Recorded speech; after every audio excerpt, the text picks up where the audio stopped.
এবার সৌদিতে বাড়ি কেনার সুযোগ পাচ্ছেন প্রবাসীরা।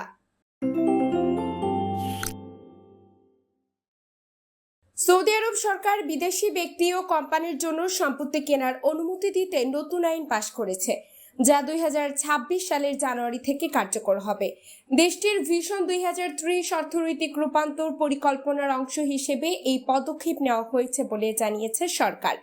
প্রথম ধাপে যে শহরগুলোতে বিদেশিদের জন্য সম্পত্তি কেনার অনুমোদন থাকবে, রিয়াদ ও জেদ্দা ছাড়াও আরো কিছু নির্ধারিত অঞ্চল, যেগুলোর নাম পরবর্তীতে জানানো হবে। মক্কা ও মদিনায় বাড়ি কিনতে চাইলে বিশেষ অনুমোদন লাগবে ধর্মীয় ও সাংস্কৃতিক গুরুত্বের কারণে। 2026 সালের জানুয়ারি থেকে নতুন আইন কার্যকর হবে। এর আগে ইস্তিতা নামের একটি ওয়েবসাইটে আগামী 180 দিনের মধ্যে নিয়ম নীতি ও অনুমোদিত এলাকার প্রাথমিক তালিকা প্রকাশ করা হবে এবং জনমত নেওয়া হবে। বিদেশি ব্যক্তি ও কোম্পানির জমি এবং বাড়ি কিনতে পারবে। বিদেশি বিনিয়োগকারী যারা বাণিজ্যিক বা আবাসিক প্রকল্পে বিনিয়োগে আগ্রহী। বিদেশি বিনিয়োগ আকর্ষণ, রিয়াদ জেদ্দা ও নিয়ম প্রযুক্তি সহায়তা, আবাসন ও বাণিজ্যিক ভবনের সরবরাহ বাড়ানো, সৌদি নাগরিকদের স্বার্থ রক্ষা, মধ্যপ্রাচ্যের নতুন বিনিয়োগ কেন্দ্র হিসেবে গড়ে তোলা।